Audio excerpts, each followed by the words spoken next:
हमारे प्रदेश के यशस्वी मुख्यमंत्री माननीय मनोहर लाल जी, भूपेंद्र यादव जी केंद्रीय मंत्री, प्रदेश अध्यक्ष ओम प्रकाश धनखड़ जी, स्वामी धर्मदेव जी, विनोद तावड़े जी, केंद्रीय मंत्री कृष्ण पाल गुर्जर जी, संजय सिंह जी, सांसद बालकनाथ जी, हमारी सुनीता दुग्गल जी, सांसद सभी के आए हुए अतिथियों का स्वागत और अभिनंदन। बड़ी माला डालकर हमारे आए हुए सभी अतिथियों का स्वागत और अभिनंदन किया जा रहा है। आप सभी से निवेदन है कि जोरदार तालियों से आप सभी भी आए हुए अतिथियों का स्वागत और अभिनंदन करेंगे। बहुत ही मनोरम और बहुत अच्छा दृश्य है कि आए हुए अतिथियों को पगड़ी पहनाकर और माला पहनाकर स्वागत किया जा रहा है। गांव के पंच, सरपंच, ब्लॉक कमेटी मेंबर, मैं ये देख रहा हूं कि जितना हेज अहीरवाड़ ने दिखाया, मोदी जी ने उतना ही अहीरवाड़ को दे दिया। जैसे आपने दबा के सीट दी, चाहे नारनौल से लेकर गुड़गांव तक, एक आदमी जो बोला दो हो गए मगर चौपड़ी दो घना स्वाद होगा। एक पत्रकार मेरे से पूछने लगा, मैं भूपेंद्र जी की प्रेस कॉन्फ्रेंस कर रहा था, जिसकी यात्रा होगी, ने बोला विकल्प दे दिया, मजे 2 चांद हो जाए तो तेरे के दिक्कत है, महीने के महीने चांदना हो जाएगा, वो तो 15 दिन हो गए। हमको ज्यादा से ज्यादा पार्टिसिपेशन जो मिला है और उसके कारण से मुझे लगता है कि हरियाणा और इस इलाके के विकास को 4 चांद लगेंगे, प्रगति की गति और बढ़ जाएगी, इलाका और ज्यादा तेजी के साथ निखर जाएगा। पर्यावरण की एनओसी कृष्ण पाल जी ने दे रहा है, कितनी तगड़ी होती है। पर्यावरण की एनओसी के बिना जो है फैक्ट्री नहीं चल सकती। आज की कालजादी तो हीरो होंडा वाली खड़ा पाओगे, आप समझ सकते हो क्या ताकत आपके पास आ गई। कमल खिलता है, उसमें से कोई निकलता है, लोग कहते हैं हो लोग खिलता आया। ये भाई संगठन की तपस्या का परिणाम है। बीजेपी में साधारण परिवार का व्यक्ति असाधारण पदों तक जाता है। आज अटल बिहारी वाजपेयी जी की पुण्यतिथि है। वो महान आत्मा किसने इस देश को बहुत चीजें दी, एटम बम दिया। सुधा यादव बैठी हैं, शहीदों का सम्मान अटल बिहारी वाजपेयी से निकलना शुरू किया। युद्ध तो 65-62 71 सब हुए, किसी सैनिक का 100 गांव में नहीं आता था। गांव गांव वीर भूमि अड़गणित है वीर गाथा। और ये जो अमृत महोत्सव जय बन रहा आजादी का, इस पर वीरो हरियाणा है तुमको शीश नवाता। ये भाव किसी का अभिव्यक्त किए, देश की नवाता ये अटल जी के समय से शुरू हुआ।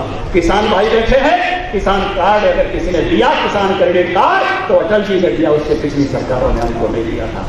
आज उनकी पुण्यतिथि है, उनको नमन करते हुए और आजादी का ये अमृत महोत्सव शुरू हो रहा है कल 15 अगस्त से। और इससे 15 दिन पहले से जो तिरंगा यात्राएं भारतीय जनता पार्टी ने शहीदों को नमन करने के लिए निकाली, शहीद सम्मान के लिए निकाली, ये पूरा का पूरा साल हम उन अनाम शहीदों को समर्पित करेंगे जिनको जमाने ने भुलाया या कांग्रेस पार्टी ने जिनको आने नहीं दिया। और उस विभाजन की त्रासदी मैंने पढ़ा, आप में से भी बहुत लोगों ने पढ़ा होगा कि भारत को जो आजादी मिली वो विभाजन की कीमत पर मिली है। और विभाजन की कीमत वो लोग समझते हैं, मनोहर लाल जी का परिवार समझता है, धर्मदेव जी उस बात को समझते हैं। 1.5 लाख लोग पलायन करके आए थे, रेफुजी हो गए थे। विभाजन की कीमत 10 लाख लोगों की मौत थी। विभाजन की कीमत हजारों बहनों को अगवा करके उनके साथ जातियां की गई थी। उन सबको स्मरण हम अमृत महोत्सव में करेंगे, एक एक दर्द को याद करेंगे, उन बलिदानों को याद करेंगे जिससे यह आजादी मिली है। 75वां साल ऐसा मनाएंगे।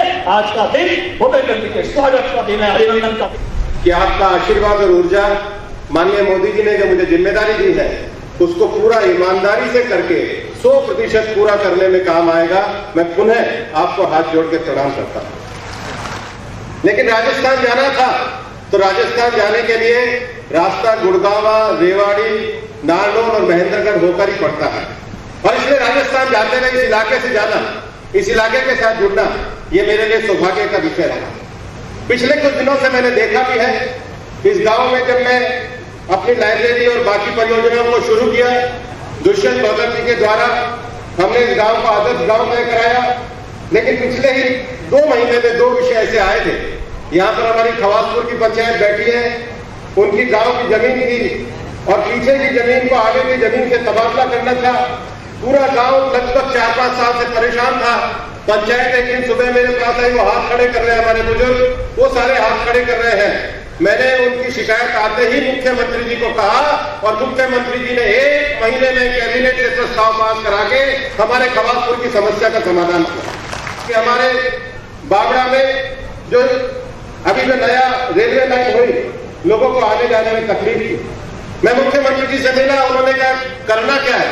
मैंने कहा जी 3.5 करोड़ की एफडी है, कहना पड़ेगा। बोले कहना क्या है, मैं फोन करता हूं। माननीय मुख्यमंत्री जी ने फोन किया और बावड़ा गांव की जो समस्या का समाधान हुआ, वो आपको आभार और धन्यवाद देना चाहते हैं।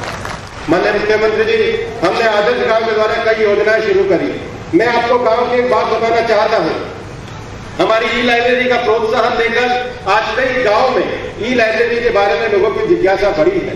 और मैं आज ये कहना चाहता हूं कि हम अपने स्वयंसेवी संकल्प के माध्यम से, हमें सरकार की सहायता नहीं चाहिए, यह गांव और बिरादरी बैठी है। मैं आज आपके सामने कहना चाहता हूं, जो गांव जमालपुर की ई लाइब्रेरी की तरह अगर ई लाइब्रेरी बनाना चाहता है, आप सरकार नहीं, आप मुझे तय करिए। मैं भूपेंद्र यादव व्यक्तिगत रूप से सब गांव में ई लाइब्रेरी खोल के हमारे बच्चों के शिक्षा और भविष्य को आगे बढ़ाने का संकल्प आज मुख्यमंत्री जी आपके सामने देता है। 50-52 वर्ष की आयु को ज्यादा नहीं होती, युवा ही होते हैं।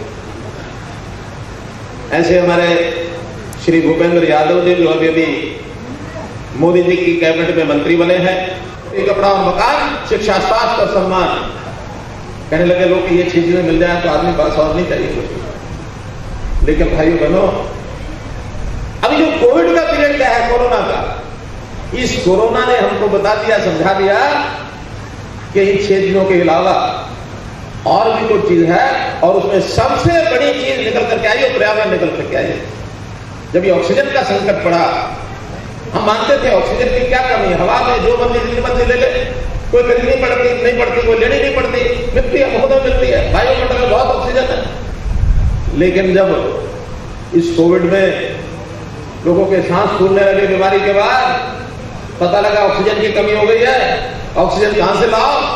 फिर जहां फैक्ट्रियों में ऑक्सीजन बनती थी वहां से ठोके लाना पड़ा। हर साल में अलग से ऑक्सीजन के बनाने के लिए और व्यवस्था करनी पड़ी। ऑक्सीजन दुर्लभ चीज है, लेकिन इसको सुलभ बनाया जा सकता है। अगर हम पर्यावरण को सुरक्षित कर लें तो ऑक्सीजन सुलभ हो सकती है। देश के प्रधानमंत्री जी ने इस बात की चिंता की। आज बहुत बड़ी आवश्यकता, न केवल अपने देश बल्कि दुनिया के सब लोग पर्यावरण को लेकर के चिंतित हैं। उसी समय अधिकारियों को बुलाया कि गुरुग्राम का नगर निगम अलग और आज से मानेसर का नगर निगम अलग। गुड़गांव पहला जिला है जिसके अंदर 2 कॉर्पोरेशन है, 2 नगर निगम, कोई जिला हरियाणा में ऐसा नहीं। तो ये बढ़ते हुए विकास के नाते से इलाका ऐसा इलाका है कि मुझे लगता है कुछ सालों के बाद ये शायद इसको गांव कहना यादें बन जाएंगी, ये भी शहर में कहने के याद आएगा। बहुत फैल रहा है, जल्दी हो सकता है शहर बन जाए, लेकिन गांव का अपना एक संस्कार होते हैं, संस्कृति होती है, अपने विकास की आवश्यकताएं होती है।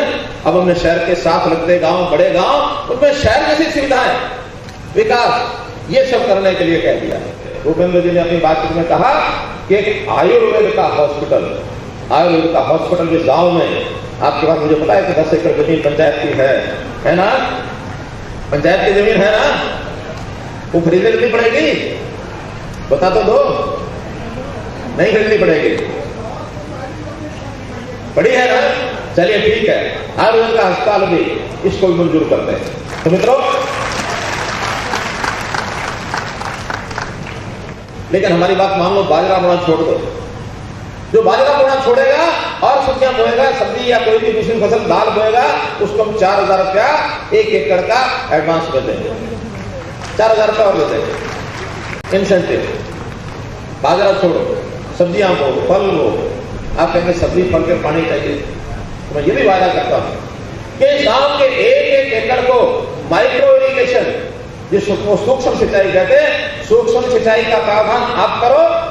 उसके लिए 85% की सब्सिडी। अगर 1 लाख रुपया खर्च आएगा तो 85,000 रुपया सरकार देगी, 15,000 रुपया आपको देना। एक खेत में पानी दे देंगे, हर खेत में, कोई खेत छोड़ेंगे नहीं। और जब नहरी पानी आएगा तो आपके यहाँ वाटर हाउस बंद करके पीने के पानी की समस्या का भी हल हो जाएगा। वैसे भी जब सीवरेज होता है ना, तो सीवरेज के लिए पानी ज्यादा देना पड़ता है। वैसे तो एक 65-70 लीटर पानी में एक आदमी के हिसाब से रोज का काम चल जाता है, लेकिन जब सीवरेज होता है तो 135 लीटर पानी 1 दिन का लगता है। तो पानी की समस्या को हल करने के लिए और सीवरेज की व्यवस्था, उसकी आवश्यकता को पूरा करने के लिए हम नहरी पानी आपको देंगे और नहरी पानी में घेरे की व्यवस्था और लघु सिंचाई में हर खेत को पानी ये देने का हम काम करेंगे। मित्रों, हम जो आपकी आवश्यकताएं हैं आप हमको बताते जाओ। हमारे पास प्रभु कृपा से पैसे की कोई कमी नहीं, कोई कमी नहीं। जो गुड़गांव और मानेसर का इलाका है ना, यही अपने आप में एक पैसे की खान है। हमारे पास बहुत पैसा आ जाता है, लेकिन वो पैसा आता तो हमें लगाना ही नहीं। और लगाने में सबसे पहले कहाँ लगाएंगे? सबसे पहले जहां से आता वहीं लगाएंगे, जहां लगाएंगे। यहां से बचेगा तो फिर दूसरी जगह लगाएंगे। रखना नहीं है हमने अपने पास। और हम तो समाज का पैसा समाज के लिए लगाते हैं। वो जमाना लग गया कि जब लोगों की जेब से निकाल के अपनी जेब में डालने वाले लोग आज से 7 साल पहले वही देखते थे। CLU का राज, लाइसेंस का राज, बदलियों का राज, भर्तियों का राज, भर्तियों में भ्रष्टाचार, बदलियों में भ्रष्टाचार। बदली हमने ऑनलाइन कर दी, जहां चाहो वहां बदली करा लो, जगह खाली होनी चाहिए। मेरिट के ऊपर नौकरी मिलेगी और सबसे ज्यादा फायदा नौकरी का इस इलाके को हुआ। मैं बताना चाहता हूँ जो अभिनंदन समारोह है ये मेरे सिकोपुर मोड़ पे भी हुआ है और पूरे गुड़गांव जिला में हुआ है और यहाँ पर भी हुआ है। और इसमें हज़ारों की संख्या में कई हज़ार लोग इस प्रोग्राम में पहुँचे हैं। और माननीय श्री भूपेंद्र सिंह यादव जी का, जो हमारे श्रम व रोजगार मंत्री व पर्यावरण मंत्री है, इनका लोगों ने जो अहिरवाल क्षेत्र की जनता, जो थड़ी का गांव बोलते हैं, थड़ी के गांव है, इस थड़ी के गांव में जो स्वागत किया है, मैं मानता हूं इस तरह की रैली जो माननीय मुख्यमंत्री मनोहर लाल जी और माननीय श्री भूपेंद्र यादव जी और माननीय श्री ओम प्रकाश धनखड़ जी व हमारे प्रदेश के मंत्री पूर्व में रहे राव नरबीर जी, सारे मंत्री व सांसद गण यहाँ पर आज सभी इकट्ठे होकर के उन्होंने राव भूपेंद्र जी का जो स्वागत किया, दिल की गहराई स्वागत किया है। हमारा क्षेत्र आगे दिन दोगुनी रात चौगुनी प्रोग्रेस करेगा। तो सबसे बड़ी बात आपको देखने को आज मिली कि एक ही मिनट के अंदर माननीय श्री भूपेंद्र यादव जी ने, कैबिनेट मंत्री भारत सरकार ने, हमारे प्रदेश के यशस्वी मुख्यमंत्री श्री मनोहर लाल जी जो हरियाणा प्रदेश के CM हैं, उनसे एक मांग की कि हमारे यहाँ पर आयुर्वेदिक हॉस्पिटल होना चाहिए। आयुर्वेदिक हॉस्पिटल उन्होंने तुरंत कहा कि 10 एकड़ ज़मीन अगर आपके पास है पंचायत की तो आप ज़मीन देने का काम करें, आयुर्वेदिक हॉस्पिटल बन जाएगा। ये होता है काम करने का तरीका, काम करवाने का तरीका। इस तरह का मंत्री भारत सरकार में चाहिए। ये मोदी, माननीय नरेंद्र मोदी जी की टीम में मंत्री है और मोदी जी ने इनको जांच परख के मंत्री बनाया है। ये हमारे क्षेत्र के लिए, हमारे देश के लिए, ये हमारे प्रदेश के लिए विकास कार्य करेंगे और ऐसा मंत्री की हमें सख्त ज़रूरत थी। ऐसा मंत्री होना चाहिए। मैं लखन सिंह सरपंच बार बार हमारे देश के प्रधानमंत्री मोदी जी से आग्रह करता हूं कि इस तरह के युवा, 50 साल का युवा जो संघर्ष कर सकता है, जो संसद में बातें उठा सकता है, जो क्षेत्र के विकास कार्य कर सकता है, ऐसे मंत्री बनाए जाएं ताकि हमारे क्षेत्र का, हमारे प्रदेश का, हमारे देश का विकास हो सके। जय हिंद, राम राम।